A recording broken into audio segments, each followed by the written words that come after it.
మరి రాత్రికాల సమయంలో ఒక మంచి ప్రార్థన గురించి మనం నేర్చుకుందాం.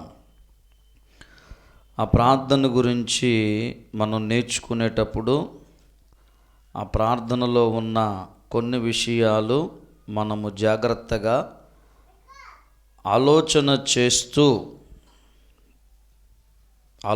చేస్తూ మనము ముందుకు వెళ్ళవలసిన వారమై ఉన్నాం. సరే, మంచిది. కీర్తనల గ్రంథంలోనికి వెళదాం. కీర్తనల గ్రంథము దావీదు రచించినటువంటి 65వ కీర్తన. 65వ కీర్తన 2వ వచనాన్ని అందరూ జాగ్రత్తగా చూడాలని మనవి చేస్తూ ఉన్నాం. ప్రార్థన ఆలకించువాడా, సర్వ శరీరులు నీ యొద్దకు వచ్చెదరు. మంచి మాట అది. ఇది కీర్తనకారుడు చెప్పుచుండేటటువంటి సందర్భము, చెప్పుచుండేటటువంటి మాట ఏంటంటే, ఆయన ప్రార్థన ఆలకించువాడై ఉన్నాడు. ఆయనకు ప్రార్థించినప్పుడు ప్రతి వారు కూడా నేను ప్రార్థన చేస్తే నా ప్రార్థన వింటాడు, నేను కూడా ప్రార్థన చేయాలి,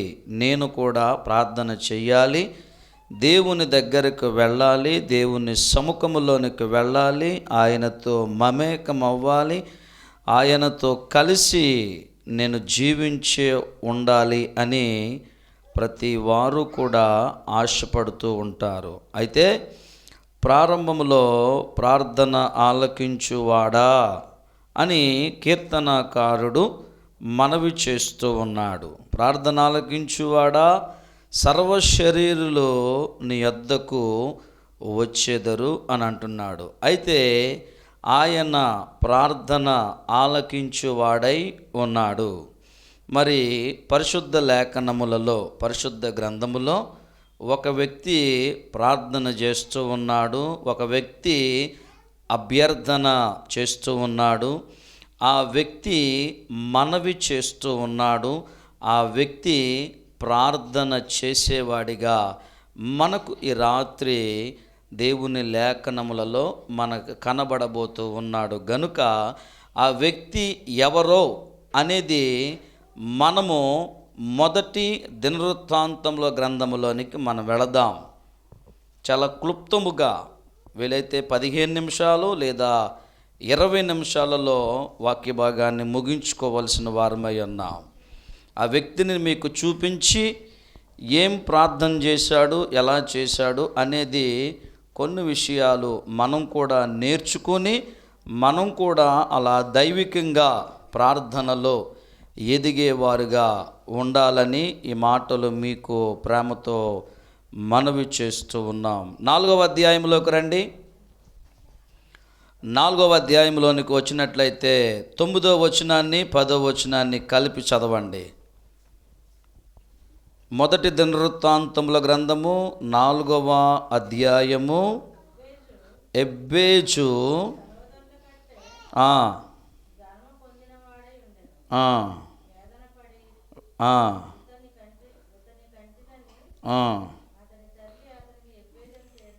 అతనిని ఎబ్బేజు పేరు పెట్టెను. ఎలా కన్నది అని రాయబడింది అక్కడ? వేదన పడి అని రాయబడింది. ఎబ్బేజు ఇశ్రాయేలీల దేవుని గూర్చి మొర్రపెట్టి, నీవు నన్ను నిశ్చయముగా ఆశీర్వదించి నా సరిహద్దును విశాలపరిచి నీ చేయి నాకు తోడుగా ఉండ దయచేసి నాకు కీడు రాకుండా దానిలో నుండి నన్ను తప్పించుము అని ప్రార్థన చేశాడు. చివరి లైన్ను ఆఖరిలో చదువుకుందాం. ఇప్పుడు తల్లి తన కుమారుడైన ఎబ్బేజును ఎలా కన్నది అని మనము ఆలోచన చేస్తే వేదనతో కన్నది. అయితే మనకు ఒక ప్రశ్న రావాలి, ఈమె మాత్రమే వేదనతో కన్నదా? అసలు వేదన అనేది ఏ తల్లికి లేదా అని మనము కొన్ని విషయాలు ఆలోచన చేయాలి. ఆదికాండములో మనం చూస్తాం, వారిని ఏదెను తోటలో నుంచి బయటకు నెట్టివేసిన తర్వాత, త్రోసివేసిన తర్వాత ఆ స్త్రీ అయిన అవ్వమ్మతో చెప్పిన మాట ఏంటంటే, అది నీ ప్రసవ దినమున నీ గర్భవేదన నేను మిక్కిలి హెచ్చిస్తాను, నువ్వు ఆ గర్భవేదన, ఆ ప్రసవ వేదన నీవు చచ్చి బ్రతుకుదువు అని అన్నాడు ఆయన. మరి ఈమెంటి ఇంత ప్రత్యేకంగా ఎందుకు మాట్లాడుతూ ఉంది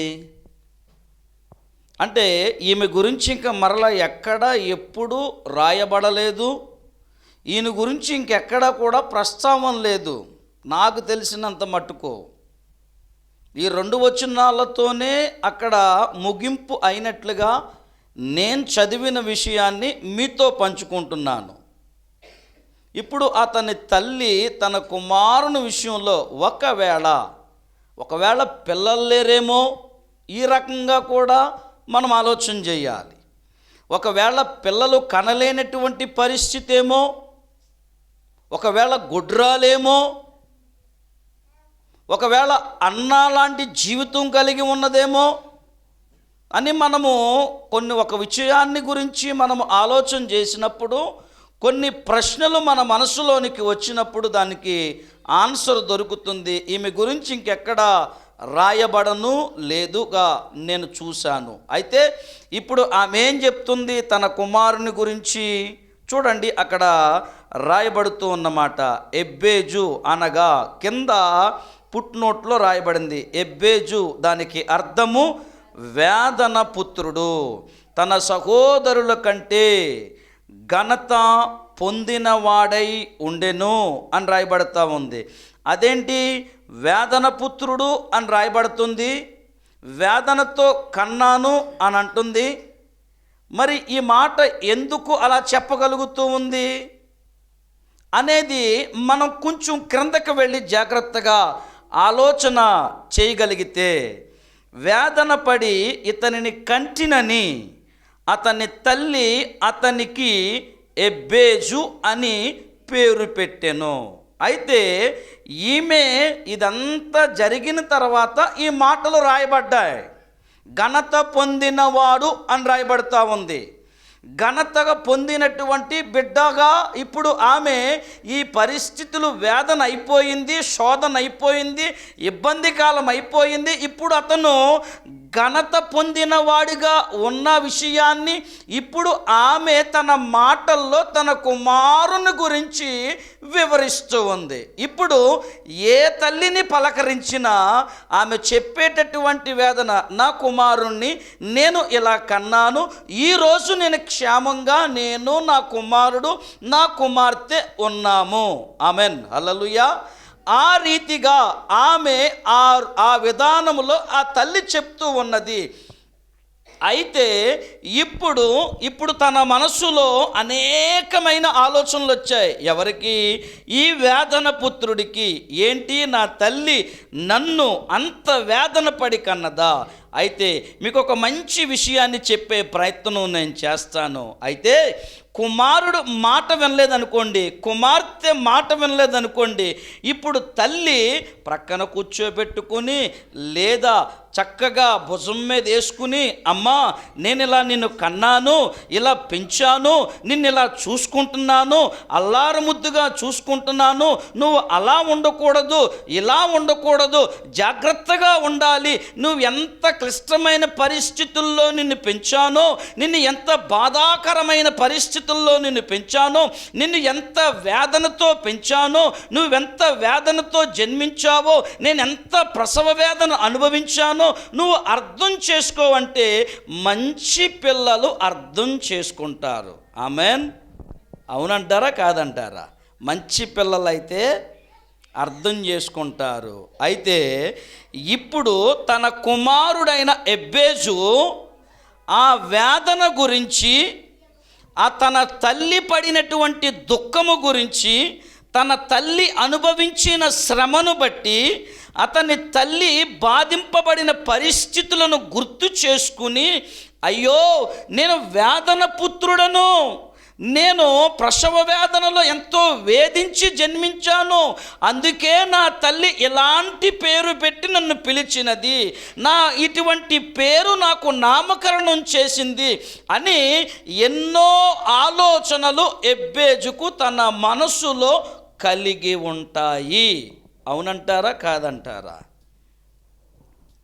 అయితే ఏ తల్లైనా తన కొడుక్కి పనికి మాలినవాడు అని పేరు పెడద్దా? చెప్పండి ఒకసారి. ఇప్పుడు ఈమె చేసిన పనేంటి? నేను వేదన పడి కన్నాను గనుక, వేదనతో పుట్టిన కుమారుడు గనుక, అందుకే వీడి పేరేంటి? వేదన. అర్థమొచ్చేలాగా ఎబ్బేజు అని నామకరణం జరిగింది. దేవునికి స్తోత్రం కలుగునుగాక. ఇప్పుడు వాడు పెరిగి పెద్దవాడయ్యాడు. ఇప్పుడు తన తల్లి చెప్పిన సంగతి ఆలోచన చేస్తున్నాడు. తన తల్లి చెప్పిన మాటను గుర్తు చేసుకుని ఉండొచ్చు. తన తల్లి చెప్పినటువంటి విషయాన్ని ఒకవేళ తన మనసులో గుచ్చుకుందేమో. నా తల్లి ఇలాంటి పేరు నాకు ఎందుకు పెట్టింది, నేను అంత వేదన పుత్రుడిగా ఎందుకున్నాను నేను అని అనేకమైన ఆలోచనలు వచ్చి ఉండవచ్చు. అలాంటి ఆలోచనలతోనూ హృదయ విదారకమైనటువంటి బాధలోనూ దుఃఖములోనూ అలాంటి క్లిష్టమైన పరిస్థితుల్లో దేవునికి అభ్యర్థన చేస్తున్నాడు. ఆమెన్, హల్లెలూయా. ఏంటి అభ్యర్థన చేస్తున్నాడు? మొట్టమొదటి విషయం ఏం రాయబడతా ఉంది? నిశ్చయముగా నన్ను ఆశీర్వదించు. గుర్తుపెట్టుకోవాలి మీరు. మొదటి మాట ఏంటండి? నిశ్చయముగా నీవు నన్ను ఆశీర్వదించు.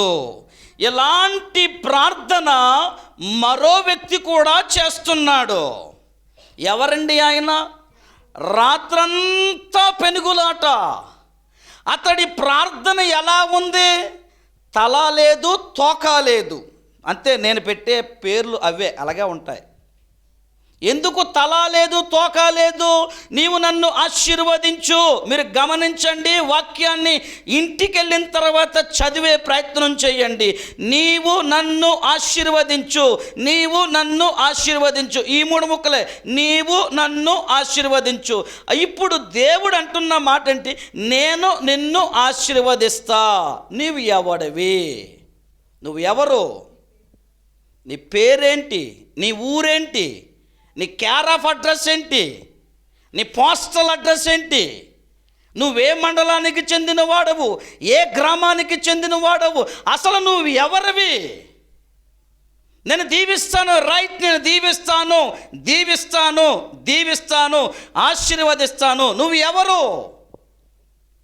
ఆ మాట చెప్పడానికి యాకోబుకు మనసు రాలేకపోయింది. ఎప్పుడొచ్చింది తెలుసా? దెబ్బ పడిన తర్వాతనే తన మనసులో నుంచి బయటపడింది మాట. ఏమని? నా పేరు యాకోబు. యాకోబు అనగా అర్థము నేను మోసగాణ్ణి, నేను నా తండ్రిని మోసం చేశాను, నా అన్నను మోసం చేశాను, ఇప్పుడు నేను నా మేనమామ చేత నేను మోసగింపబడ్డాను, నేను తిరిగి మోసం చేసిన వారి మధ్యలోకి వెళ్తున్నాను, నేను మోసం చేసిన వారి మధ్యలోనికి వెళ్తున్నాను. నాకు అపాయం రాకూడదు, కీడు రాకూడదు, చావు నా మీదకి రాకూడదు. అందుకే నీ దీవెన నాకు కావాలి. అయితే నువ్వు ఎవరో ఏంటో ఒప్పుకున్నావు గనుక, నీ పేరు చెప్పావు గనుక, ఇక నుంచి నువ్వు మోసగాడివి కాదు. ఆమెన్, హల్లెలూయా, హల్లెలూయా. చూడండి ఎంత మంచి స్టేట్మెంట్ ఇచ్చాడు దేవుడు. అయితే ఇప్పుడు ఎబ్బేజు చేసే ప్రార్థన, ఎబ్బేజు అభ్యర్థించే అభ్యర్థన, యాకోబు చేసిన ప్రార్థన, యాకోబు ఒప్పుకొనుటలో వెనకబడ్డాడు. ఎబ్బేజు ప్రార్థించుటలో, ప్రార్థనకు ముందు నేను వేదన పుత్రుణ్ణి, నేను పనికి మాలిన వాడను, నా తల్లే నా గురించి స్టేట్మెంట్ ఇచ్చింది, నేను ఎందుకు పనికి రాను, నేను పనికి రాని వాడిగా నేను నీ ఎదుటకు వచ్చి ఇప్పుడు నేను నీ సహాయాన్ని కోరుతున్నాను, నీవు నన్ను ఆశీర్వదించు. ఆమెన్. ఇది చాలా చక్కగా, అందంగా, ఒక పద్ధతి ప్రకారంగా ఉంది. యాకోబు అలా ఒప్పుకున్నాడా? లేదు. మనం కూడా కొన్నిసార్లు ఇలాంటి విశ్వ ప్రయత్నాలు చేస్తూ ఉంటాం. మనం ఎలాంటి ప్రయత్నం? మనం ఏంటో, మన స్థితి ఏంటో, మన పరిస్థితి ఏంటో, మన యొక్క జీవితమును దేవునికి అర్పించకుండా మనం ప్రార్థన చేస్తుంటాం. ఆ ప్రార్థన అలా గాల్లో అల్లల్లాడుతూ వెళ్ళిపోతుండదు గాలికి. అందుకే దేవుని వాక్యం చెప్తుంది కదా, గాలికి చెదరుగొట్టు పట్టువలే నుందురు. ప్రార్థన కూడా అంతే. ప్రార్థనలోనికి వెళ్ళే ముందు, ప్రార్థన ద్వారా అభ్యర్థించే ముందు, ప్రార్థన ద్వారా దేవుని సహాయము కోరే ముందు మనకు మనముగా సిద్ధపాటు కలిగి, సమాయత్తము కలిగి, నేను ఏ పాటి వాడను ప్రభువా, నువ్వు లేకపోతే నేను లేనయ్యా, ఇదిగో నా జీవితంలో ఎన్నో గొప్ప కార్యాలు చేశావు, ఈ కార్యం కూడా చేయి, ఎన్నోసార్లు నన్ను ఆశీర్వదించావు, ఎన్నోసార్లు నన్ను దీవించావు, ఎన్నోసార్లు నన్ను కాపాడావు, ఎన్నోసార్లు నన్ను రక్షించావు, ఎన్నోసార్లు ప్రాణాపాయ స్థితిలో నుంచి తప్పించావు, ఇదిగో ఈ పరిస్థితిలో ఉన్నాను, నీవు నన్ను ఆశీర్వదించు. అది పద్ధతి. దేవునికి స్తోత్రం. హల్లెలూయా. రెండో మాట ఏమంటున్నాడు ఒక్కసారి. రెండో మాటలోకి వెళ్ళే ముందు ఒక్కసారి మీకోసం ఒక చిన్న మాట నెహెమ్యా గ్రంథంలోకి వద్దాము. ఒకసారి నెహెమ్యా గ్రంథంలోకి రండి. అక్కడ 13వ అధ్యాయము ఉంది నా బైబిల్లో. ఉందా? మీ బైబిల్లో ఉందండి. 13వ అధ్యాయములో 2వ వచనాన్ని చదవండి ఒకసారి. అందులో ఒక మంచి లైన్ ఉంది, అద్భుతమైన లైను. కొన్ని కోట్లు పెట్టి దొరికినా నువ్వు దొరకపుచ్చుకోమన్నా దొరకదు నీకు. అది అలాంటి మంచి మాట చదివే ప్రయత్నం చేయండి.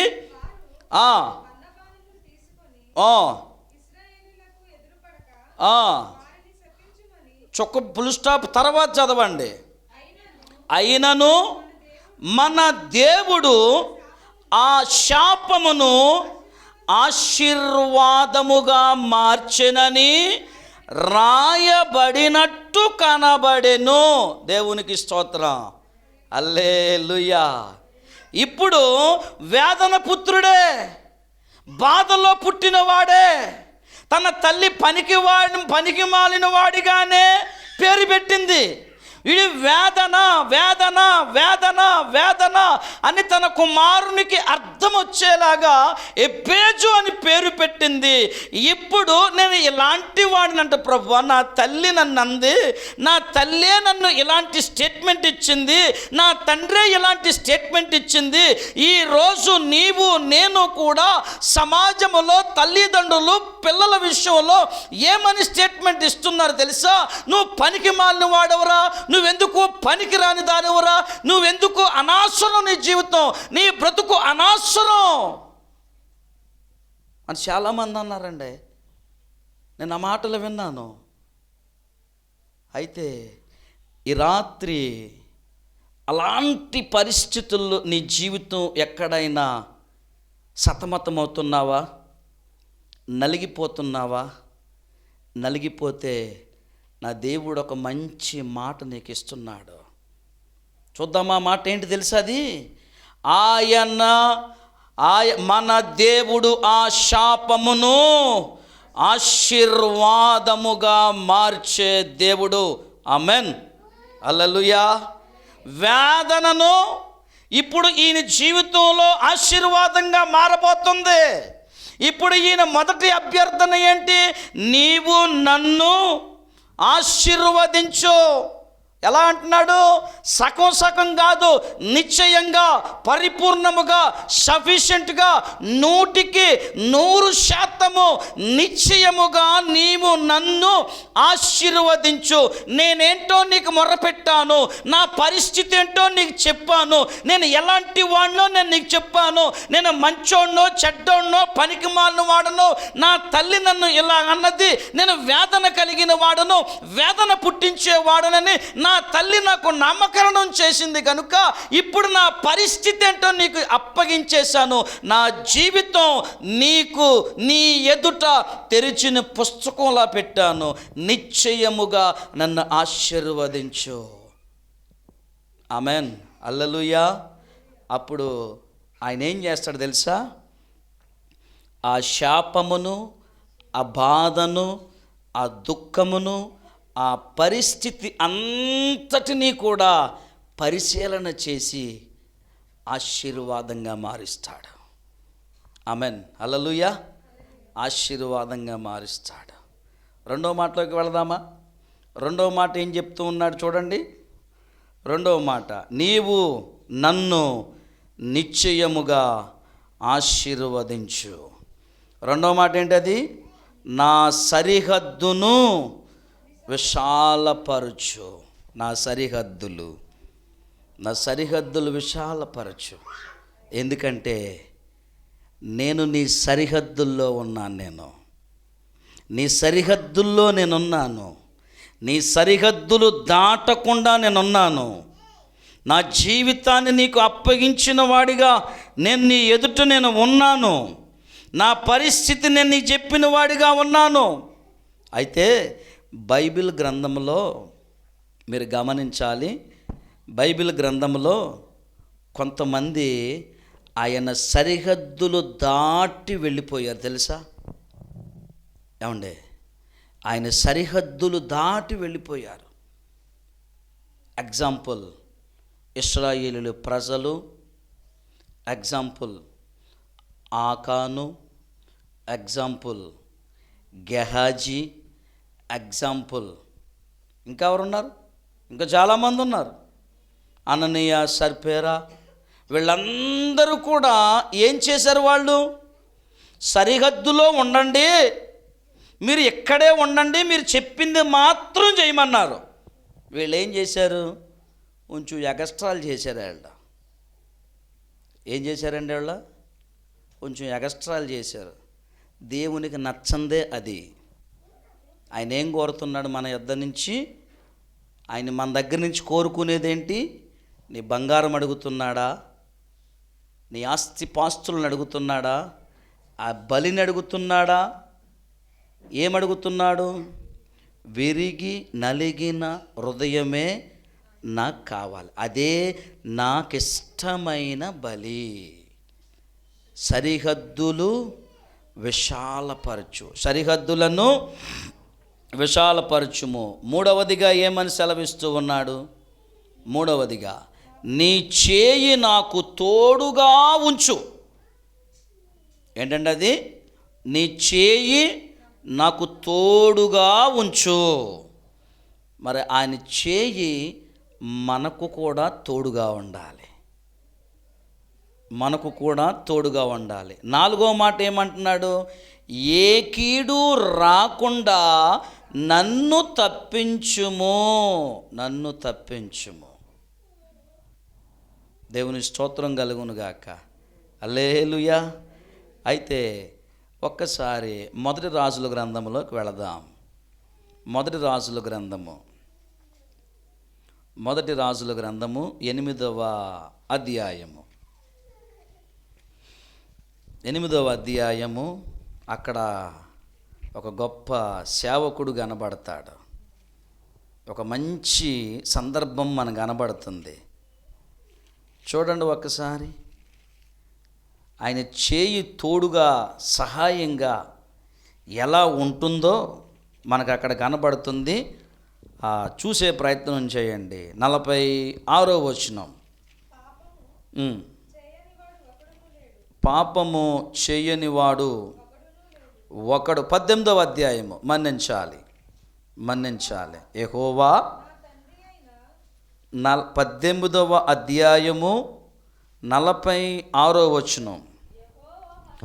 యెహోవా హస్తము ఏలియాను బలపరచగా అతడు నడుము బిగించుకుని ఆహాబు కంటే ముందుగా పరిగెత్తుకుని పోయి యెజ్రెయేలు గుమ్మమునొద్దకు వచ్చెను. జరిగిన సందర్భం ఏంటి, దాని పై వచనాలేంటి, పూర్వాపరాలేంటి అనేది మనం చూడాలి. బాబు వర్షం వచ్చేలాగుంది, నువ్వు నీ రథాన్ని సిద్ధం చేసుకుని బయలుదేరు, అంతే కదా. అయితే వర్షం రాలేదు అనే మాటలు వీళ్ళు తర్జన భర్జన పడుతున్నారు. 44వ వచనంలో 7వ మారు చూసి అదిగో మనిషి చేయి ఎంత చిన్న మేఘము సముద్రము నుండి పైకి ఎక్కుచున్నది. అప్పుడు ఏలియా, నీవు ఆహాబు దగ్గరకు పోయి నీవు వెళ్ళకుండా వర్షము నిన్ను ఆపకుండా నీ రథమును సిద్ధం చేసుకుని ఇక్కడి నుంచి వెళ్ళిపో, అంతే కదమ్మా, వెళ్ళిపో. ఎందుకని? వర్షం వచ్చేస్తుంది. వర్షము రానటువంటి పరిస్థితి ఇక్కడ ఒక సందర్భం జరిగింది. మరి ఇప్పుడు ఆయన చేసినటువంటి ప్రార్థన, ఆయన చూపించినటువంటి కృప, ఆయన హస్తము ఇక్కడ ఏలియా గారికి తోడుగా ఉన్నట్టుగా, మరి ఆయన హస్తము ఇదిగో చూడండి, ఆయన హస్తము ఏలియాను బలపరిచెను, ప్రార్థనను విని బలపరిచెను, నడుం బిగించుకుని ఆహాబు కంటే ముందుగా పరిగెత్తి వెళ్ళిపోయాడు ఆయన. చూసారా, ఆయన హస్తము తోడుగా ఉంటే మనము చెయ్యలేని కార్యాలు అనగా మన వల్ల కాని కార్యాలు ఆయన చేయగలడు. ఆమెన్, హల్లెలూయా. అయితే 4వ మాటలో ఏమని చెప్తున్నాడు? ఏ కీడు రాకుండా. ఏమాటండి అది?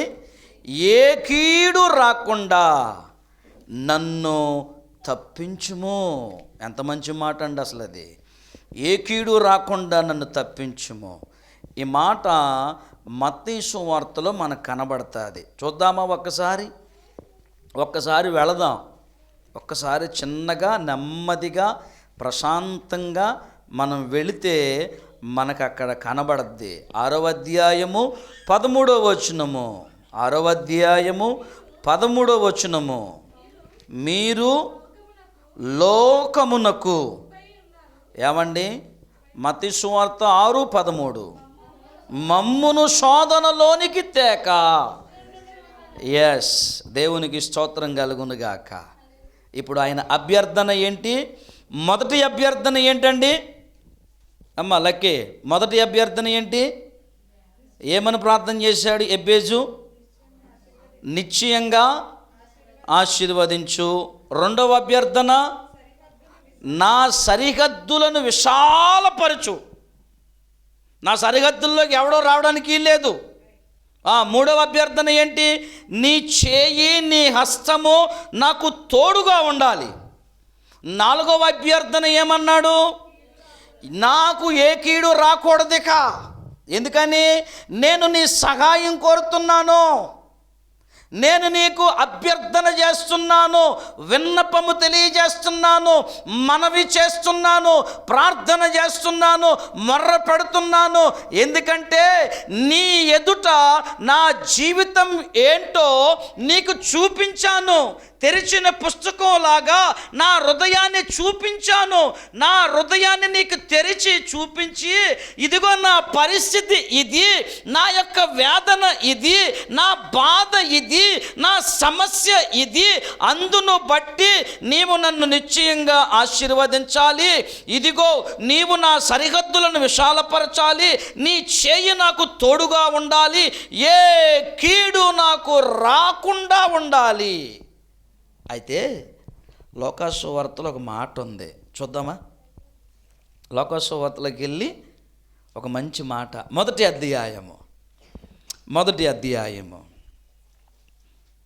ఆయన మనలను తన హస్తముతో ఎలా చూస్తున్నాడో అది మనకు కనబడుతుంది. 33వ వచనం చూడండి. ఆయన యాకోబు వంశస్థులను యుగయుగములను ఏలును. ఆయన రాజ్యము అంతము లేనిది. ఆయన రాజ్యం ఎక్కడన్నా అంతమవుద్దండి? అంతమైపోయే రాజ్యాలు ఉన్నాయి. ఏమండి, అంతమైపోయే రాజ్యాలు ఉన్నాయా లేవా? ఉన్నాయి. రేపటి దినాన్న ఇది ఇలాగే ఉంటుంది అనుకుంటున్నారా? భూమి ఆకాశం ఇలాగే ఉంటుంది అనుకుంటున్నారా? ఇలా ఉంటుంది అని అనుకోవడం మీ భ్రమ.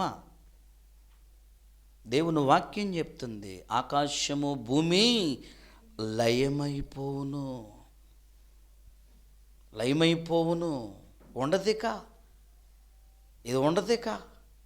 మేడ ఉండదు, మిద్దు ఉండదు, తాటేకిల్లు ఉండదు, బిల్డింగ్ ఉండదు, ఏముండదు. ఎందుకని? క్రొత్త ఆకాశమును క్రొత్త భూమిని ఏర్పాటు చేయబోతున్నాడు.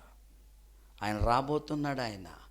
అందుకే ప్రకటన గ్రంథం చెప్తుంది, ఇదిగో నేను త్వరగా వచ్చుచున్నాను, నేను త్వరగా వస్తున్నాను. నువ్వు సిద్ధపడ్డావా? బుద్ధిగల కన్యకల వలె సిద్ధపడ్డావా? నేను త్వరగా రాబోతున్నాను అంటాడు కదా, చక్కని మాట. వాని వాని వాని వాని క్రియల చెప్పున నేను జీతం తీసుకొస్తున్నా. ఒక చేత్తో జీతం తీసుకొస్తున్నా, ఒక చేత్తో కొరడా పట్టుకుని వస్తున్నా. అందుకే మనం పాడుకుంటాం, ఆ రోజు రాకముందే, ఆ గడియ రాకముందే, ఆ పరిస్థితి రాకముందే, ఇదిగో నీ సృష్టికర్తను నువ్వు ఎరగాలి. సృష్టికర్తను ఎరిగి ఆయనకు నమ్మకమైన వారిగా ఉండాలి. ఆయనకు నమ్మకమైన వారిగా ఉండాలి. ఇప్పుడు ఈ ఎబ్బేజు యొక్క అభ్యర్థనలో, నేను నమ్మకంగా నీ ఎదుట నీకు తేటగా కనబడుతున్నాను. నాలో ఎక్కడ మచ్చైనను, డాగైనను, కళంకమైనను ఎక్కడా లేదు. నా తల్లి నా గురించి నన్ను హీనాతిహీనమైన స్టేట్మెంట్ ఇచ్చింది. నా తల్లి నా గురించి బాధపడింది. ఇప్పుడు ఆ పరిస్థితుల్లో నుంచి, నేను ఆ దుఃఖములో నుంచి, ఆ క్లిష్టమైనటువంటి ఆ యొక్క పరిస్థితుల్లో నేను నీ సహాయము కొరకు నేను నీకు అభ్యర్థన చేస్తూ నీ ఎదుటకు వచ్చి నిలబడ్డాను. నేను దేవుడు చెయ్యి విడిచిపెడతాడా? నిన్ను దూరంగా నెట్టేస్తాడా? ఆయన నీకు సహాయం చేయకుండా ఉంటాడా? అందుకనే చివరి మాట అంటాడు, ఏ కీడు రాకుండా. మరి మత్తయి సువార్తలు అంటాడు, మమ్మును శోధనలోనికి తేక దుష్టుని నుంచి, కీడు నుంచి తప్పించుము. ఇదిగో నువ్వు శోధనలోనికి ప్రవేశించకుండునట్లు మెలకువ కలిగి ప్రార్థన చేయి. ఇప్పుడు ప్రార్థన అదే కదా. ఇప్పుడు ఎబ్బేజు ప్రార్థన ఏంటి? నువ్వు నిశ్చయంగా నన్ను ఆశీర్వదించు, రెండవది ఏమన్నా సరిహద్దులను విశాలపరచు, నీ చేయి నాకు తోడుగా ఉండాలి, ఏ కీడు రాకుండా నన్ను తప్పించు. ఆ కీడు నుంచి నేను తప్పించబడాలి అంటే ఈరోజు నీవు నేను కూడా దుష్టునిలోని చేతిలోనికి వెళ్లకుండా ఉండాలంటే ప్రార్థించేవారిగా ఉండాలి. ఆమెన్, హల్లెలూయా. ప్రార్థించేవారిగా ఉండాలి. చివరిగా ఒక మాట, మొదటి యోహాను పత్రిక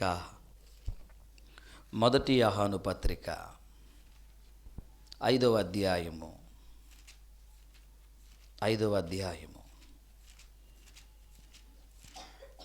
మొదటి యోహాను పత్రిక 5వ అధ్యాయము 14వ వచనాన్ని చదవండి. ఆయనను బట్టి మనకు కలిగిన ధైర్యము ఏదనగా, చదవాలి బిగ్గరగా, ఆయన చిత్తానుసారముగా మనమేదడిగినను ఆయన మన మనవి ఆలకించును. తర్వాత మనమేమడిగినను ఆయన మన మనవి ఆలకించినని మనమెరిగిన ఎడల మనమాయనను వేడుకొనినవి మనకు కలిగినవని ఎరుగుదుము. ఏం తెలుసుకోవాలి మనం అడుగుతున్నాం. అందుకని మత్తయి సువార్త 7వ అధ్యాయము 7వ వచనంలో మాట ఏమని, అడుగుడి మీకు ఇయ్యబడును. ఇవ్వను అని అంటలేదు ఆయన.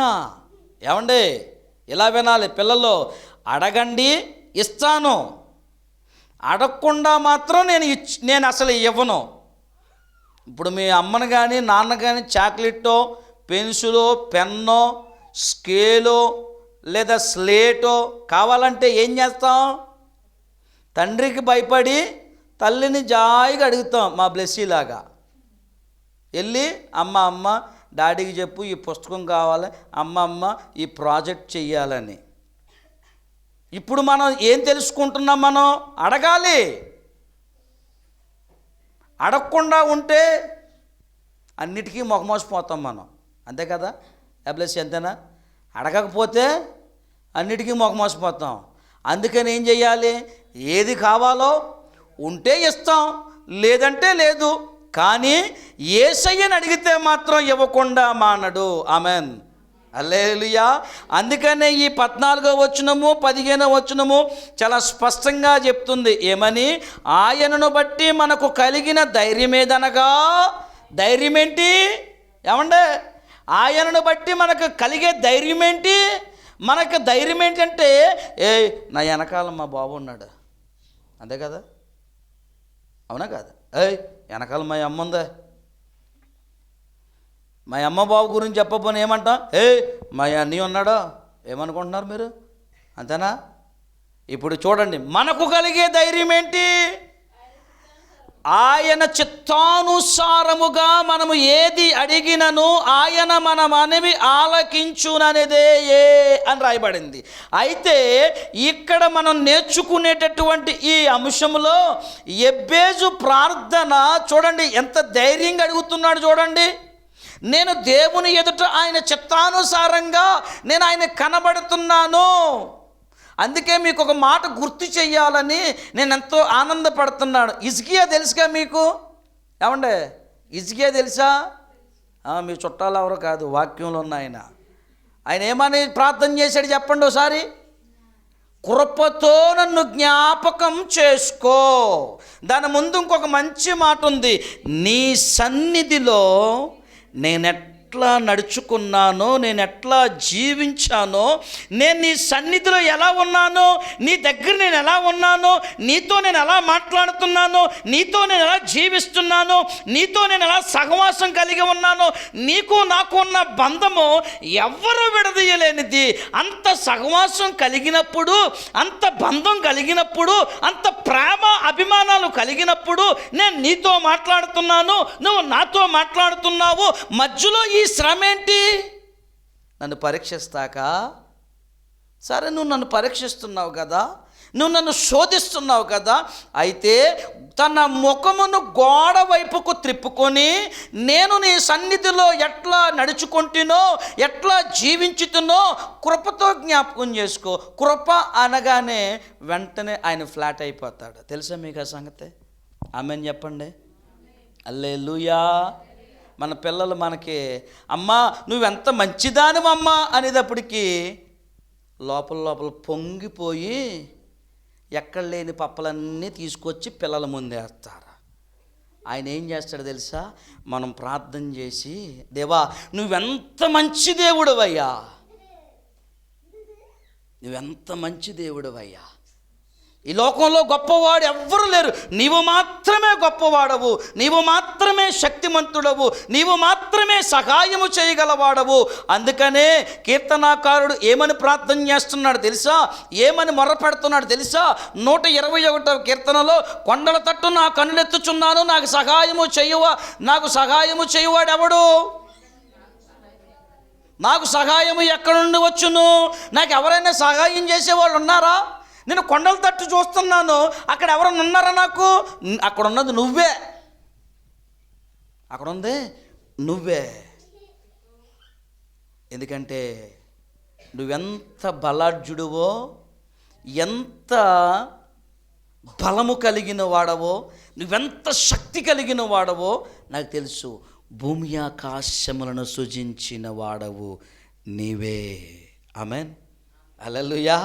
భూమి ఆకాశములు సృజించావు, నువ్వు ఆకాశాన్ని కలుగునుగాక అన్నావు, నీటినిలో నుంచి భూమిని వేరుపరిచావు, ఇలా కలుగుగాక, ఇలా చిటికేస్తే అన్నీ అయిపోయినాయి.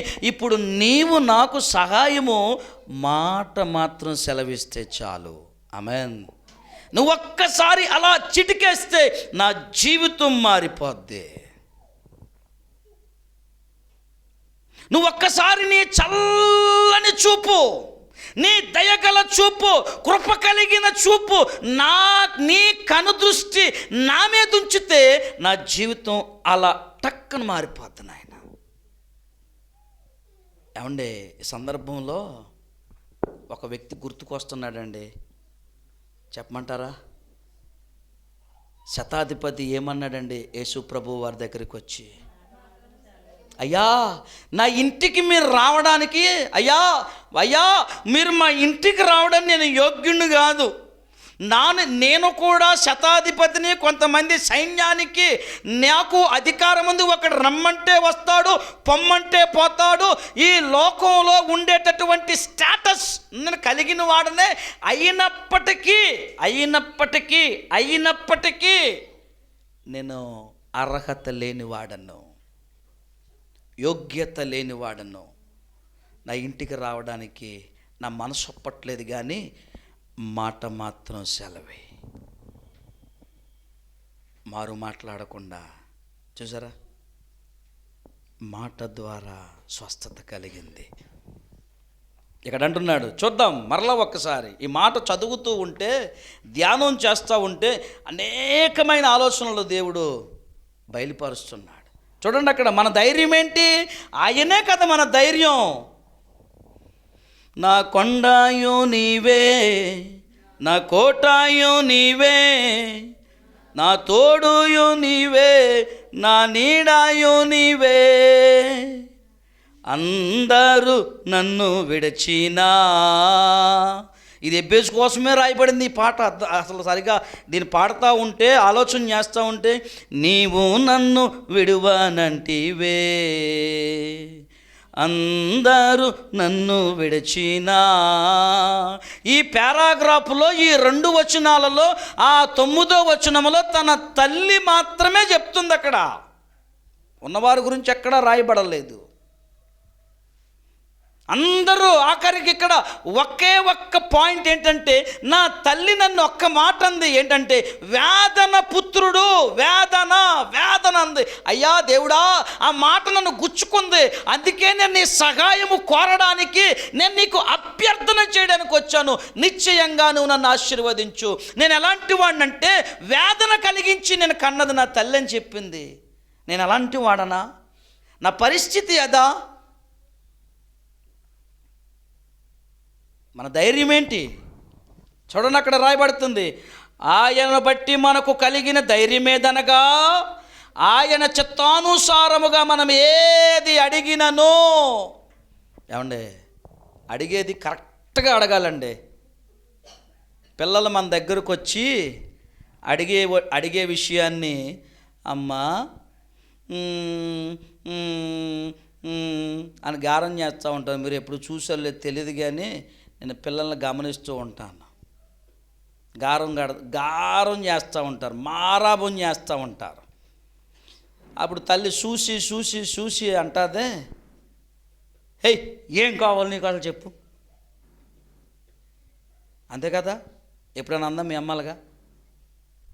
ఇగో నన్ను ఇసుకెచ్చుకో, నాకు మా ఇంట్లో అయితే ఒక్కొక్కసారి కోపం గట్టిగా వచ్చేసి, ఏయ్ నన్ను ఇసుకెచ్చొద్దు, నీకేం కావాలి చెప్పు, నన్ను కాదు వెళ్ళి మీ బాబుని అడగండి. వాస్తవం అవునా కాదా? బ్లెస్సి, వాస్తవమైన మాటే. దీంట్లో దాచుకునేది ఏమి లేదు, దాపరకమేమి లేదు. మా జీవితాలు దేవుని ఎదుట తెరిచిన పుస్తకాలే. ఆమెన్, హల్లెలూయా. హల్లెలూయా. గారం చేసేటప్పుడు ఆ తల్లి వంటగదిలో ఉల్లిపాయలు కోసుకుంటూ పచ్చిమిరకాయలు కోసుకుంటా, లేకపోతే కోసుకునేటప్పుడు ఆ ఉల్లిపాయలు పచ్చిమిరకాయలు కోసేటప్పుడు ఆ ఏలు తెగిపోయో లేదా కళ్ళంట మంట వచ్చేసో నీళ్ళు వచ్చేసో ఈ పిల్లలు ఆ సిచ్యువేషన్లో ఆ సందర్భంలో గారం చేస్తే ఈ పగలదా పగులుతుందా చెప్పండి? ఖచ్చితంగా పగులుతుంది. గారం. ఇక్కడ ఏమంటాడు? మన ధైర్యం ఏంటి? మనం అడగాల్సింది ఎవరి చిత్తానుసారంగా. అయ్యా, నీ ఎదుట నా జీవితం తెరిచిన పుస్తకం, నా బ్రతుకు తెరిచిన పుస్తకం, నా ఆలోచనలు తెరిచిన పుస్తకం, నా బ్రతుకు నీ ఎదుట నీ బలిపీఠము దగ్గర తెరిచిన పుస్తకంలా కుమ్మరింపబడి ఉన్నాను నేను. ఆమేన్. అందుకే పౌలు మహాశయుడు, ఈ పౌలు గారు కాదు, పౌలు మహాశయుడు ఏమన్నాడండి? నేను నీ సన్నిధిలో పానార్పణముగా పొయ్యబడ్డాను. ఎస్, నువ్వు పానార్పణంగా దేవుని సముఖములో పానార్పణముగా కుమ్మరింపబడ్డావా? నీ ధైర్యం ఆయనేనని నువ్వు గుర్తించావా? ఆయన చిత్తానుసారంగా నువ్వు ఆయన అడిగావా? ఆయన చిత్తానుసారముగా నీ ధైర్యం ఆయనేనని నువ్వు అర్థం చేసుకున్నావా? ఆయన ఇవ్వకుండా మానేవాడు కాదని నువ్వు గుర్తిస్తున్నావా? సహాయం చెయ్యకుండా మొండి చెయ్యి చూపించేవాడని ప్రార్థన నిర్లక్ష్యం చేస్తున్నావా? ప్రార్థన చేయటంలో ఒక పద్ధతి ప్రకారం చెయ్యాలి. వాక్యంలో రాయబడింది, ప్రతిదానికి ఉందండి, కానీ మనం నేర్చుకోవడమే ఆలస్యం అంతే. దేవునికి స్తోత్రం కలుగునుగాక. అందుకనే ఒక ఆయన ఇలా పాడుతున్నాడు, ఏమని? ప్రభువా ప్రార్థన నేర్పయ్యా, ప్రార్థించకుండా నే ఉండలేనయ్యా. ఏమండి, ఆయన అలా పాడాడు. మనం ఎలా చేస్తాం తెలుసా? దానికి అంత ఆపోజిట్. ప్రార్థన చేయకుండా టిఫిన్ చేయడం, ప్రార్థన చేయకుండా మంచం దిగేస్తాము. ఏమండి, ప్రార్థన చేయకోకుండా కెలుగుతూ ఉంటాం దీన్ని ఇలాగా. ప్రార్థన చేయకోకుండానే బయటికి ప్రయాణం అవుతూ ఉంటాం. ప్రార్థన చేయకోకుండానే భోజనం దగ్గరికి వెళ్ళిపోతాం. ఏమో ఎంతమంది చేస్తాం నాకు తెలియదండి, సారీ, నాకు తెలియదు. మీరు ఎవరు చేస్తున్నారో ఎవరు చేయట్లేదో పరలోకమందున్న తండ్రి చూస్తున్నాడు. ఆయన మరొక పేరేంటి తెలుసా? చూచుచున్న దేవుడు. ఆమేన్, హల్లెలూయా. ఆయన చిత్తానుసారంగా మనం ఏది అడిగినను ఏం జరిగిద్ది? మనకి దొరుకుతుందా దొరకదా? ఆశపడ్డావు, ఆశపడింది దొరికిద్దా దొరకదా? ఆ తల్లి వంటగదిలో ఉన్నప్పుడు కుమార్తె కానీ కొడుకు కానీ వెళ్ళినప్పుడు ఓ దెబ్బ తగిలినా కానీ దొరుకుతుంది. ఆమెన్, హల్లెలూయా. చివరాఖరికి వాళ్ళకి ఇవ్వకుండా తల్లి మాందో, కానీ మధ్యలో జరిగింది ఏంటంటే ఓ దెబ్బ తగిలించుకున్నారు. అది బాధ. ఎందుకు దెబ్బ తగిలించుకోవడం ఎందుకు అంటే, ఆ సందర్భంలో యాకోబు అడిగేది ఏదో నేరుగా అడిగితే సరిపోను. ఏమండి, అయ్యా నేను మోసగాడిని, ఇదిగో నా తల్లిని నా తండ్రి గారిని మోసం చేసుకొచ్చాను, నా అన్నను మోసం చేశాను, ఇప్పుడు నేను నా మేనమామ చేతిలో మోసపోయాను, ఇప్పుడు మోసం చేసిన వారి మధ్యలోనికి వెళ్తున్నాను నేను. ఇప్పుడు నాకు ఏ కీడు రాకుండా నా సరిహద్దులను విశాలపరచు, నువ్వు సహాయం చేయి, నాకు తోడుగా ఉండు, నీ హస్తము నాకు తోడుగా ఉంచు అని అడిగేస్తే, నేరుగా అడిగేస్తే అయిపోయేదండి. అడగకుండా నువ్వు నన్ను దీవించు, నన్ను వదిలిపెట్టి నేను వెళ్ళాలరా బాబు, నన్ను వదిలిపెట్టి నేను వెళ్ళాలి, ఇప్పుడు నన్ను వదిలిపెట్టు. అప్పుడు ఏం చేశాడు తెలుసా? ఆయన తుంటి నరాన్ని విరగ్గొట్టాడు. ఈ పిల్లలకు జరిగిన శాస్తే అక్కడ జరిగింది. అర్థమైందా? తర్వాత వచ్చి నువ్వేమంటున్నాడు? మనం ఏది అడిగినను ఆయన మన మనవి ఆలకించునని మనం తెలుసుకోవాలి. ఏమండి, నేరుగా ఆయన చిత్తానుసారంగా నేరుగా ఆయన చిత్తానుసారంగా ఆయనకి ఇష్టకరంగా దేవుని సన్నిధిలో ఆయన ప్రార్థనలో మనము కుమ్మరించుకుని అడిగితే అవి మనకు దొరుకుతాయి. ఆమేన్. అయితే ఇప్పుడు చివరాఖరిలోకి వెళ్ళిపోదాం రండి ఒక్కసారి. ఇక్కడ రాయబడుతుంది కదా, 10వ వచనంలో చివరి మాట ఏంటండి అది? అతడు మనవి చేసినది. ఆమెన్, హల్లెలూయా. ఇప్పుడు ప్రార్థన అభ్యర్థనలు ఎన్ని? 4 అభ్యర్థనలు. ఈ 4 అభ్యర్థనలో మొదటి అభ్యర్థన, నిశ్చయంగా ఆశీర్వదించు. ఆశీర్వదించే దాని ముందు మనమేంటో, మన పరిస్థితి ఏంటో, మనం ఏమై ఉన్నామో, మన స్థితిగతులు ఏంటో ముందు చెప్పాలి. మన అడ్రస్ చెప్పాలండి. ముందు మన అడ్రస్ చెప్పాలి. మన అడ్రస్ చెప్పి మనం ఆయన దగ్గర అడ్రస్ చేసుకుని, అయ్యా నేను పలానా పలానా పలానా పలానా. ఇప్పుడు అదే కదా రాస్తాం. సెలవు సీటు ఏమి రాస్తారు మీరు? ఏమండి, అయ్యా నేను పలానా వ్యక్తిని, పలానా క్లాస్కి, పలానా సెక్షన్కి, పలానా రోల్ నెంబర్ కలిగినటువంటి నా పేరు ఇది. అయ్యా నేను జ్వరం చేత బాధింపబడుతున్నాను, అయితే నాకు ఒక 4-5 రోజులు సెలవు కావాలి. ఇందు మూలముగా మీకు తెలియజేస్తున్నాము, మా యందు దయ ఉంచి సెలవు ఇప్పించగలరని కోరుతున్నాము. అద్భుతంగా ఉంటుంది. ఆమేన్. ఇప్పుడు మనం కూడా ఆయన దగ్గర, ఆయన సముఖంలో, ఆయన పాదాల దగ్గర ఇదే ప్రాసెస్. అయ్యా నేను పలానా వ్యక్తిని, నా జీవితం ఇది, నా పరిస్థితి ఇది, నా యొక్క సమస్య ఇది, ఇప్పుడు నేను నీ ఎదుట ఎలా ఉన్నానో, ఒకవేళ నీ ఎదుట నీకు ఇష్టంగా లేనేమో, ఒకవేళ నీకు ఆయాసకరంగా నేను ఉన్నానేమో, దయచేసి నన్ను క్షమించు, కృప చూపించు, కనికరించు, జాలి చూపించు, నన్ను క్షమించి మన్నించి నా మనవి ఆలకించుము. వినకుండా పక్కకి వెళ్ళిపోతాడంటారా? ఏమండి, పక్కకి వెళ్ళడండి ఆయన. ఎందుకంటే రక్షింప నేరకుండునట్లు నా హస్తము కొరచ కాలేదు. ప్రార్థన చేసుకుందాం ఇక చాలు. ఆయన అనగా ఎబ్బేజు ప్రార్థన మనవులు 4 పెట్టి అడుగుతున్నాడు. అడిగే ముందు నా తల్లి నన్ను వేదన పుత్రుడు అంది. వేదన అని నామకరణం అర్థం వచ్చేలాగా, నా పరిస్థితి ఇదంట దేవుడా, నేను ఇలాంటి వ్యక్తినంట, నేను నీ ఎదుట నేను ఎలా ఉన్నానో నాకు తెలియదు, కానీ దయచేసి కృప చూపించి కనికరించి నీవు నిశ్చయంగా నన్ను ఆశీర్వదించు.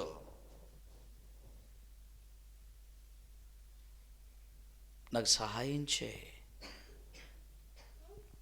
నిశ్చయంగా నన్ను ఆశీర్వదించు, నా సరిహద్దులను విశాలపరచు, నా సరిహద్దులను విశాలపరచు. నీ చేయి నాకు తోడుగా ఉండాలి, నువ్వు నాకు తోడుగా ఉండాలి, ఏ కీడు నాకు రాకూడదు. ఎందుకంటే నా తల్లి నన్ను వేదన అనంది అని జాగ్రత్తగా, నమ్మకంగా, పద్ధతిగా, గౌరవ మర్యాదగా దేవునికి మొర్రపెట్టినప్పుడు అతని మనవి ఆలకించి అతన్ని అడిగినటువంటి రీతిగా దేవుడు దయచేసెను. ఈరోజు నేను ఎలాంటి పరిస్థితుల్లో ఉన్నామో అది దేవునికి తెలియజేసి, నీళ్లు కుమ్మరింపబడినట్లుగా మన హృదయమును కుమ్మరించి, మనకు ఎదురైన కష్టము, మనకు ఎదురైన శోధన, మనము తట్టుకోలేనటువంటి సమస్య, బాధ దేవునికి మొర్రపెడితే దేవుడు న్యాయం చేస్తాడు, దేవుడు సహాయం చేస్తాడు. ప్రార్థన ఆలకించువాడా అని అద్భుతమైన మాటతో ప్రారంభమయ్యాం. ఆయన ఆలకించువాడే, మనం ప్రార్థన చేయడం మనకు రావట్లేదు, మొర్ర పెట్టడం మనకు రావట్లేదు. దానిని గుర్తెరిగి ఎక్కడుంది లోపం,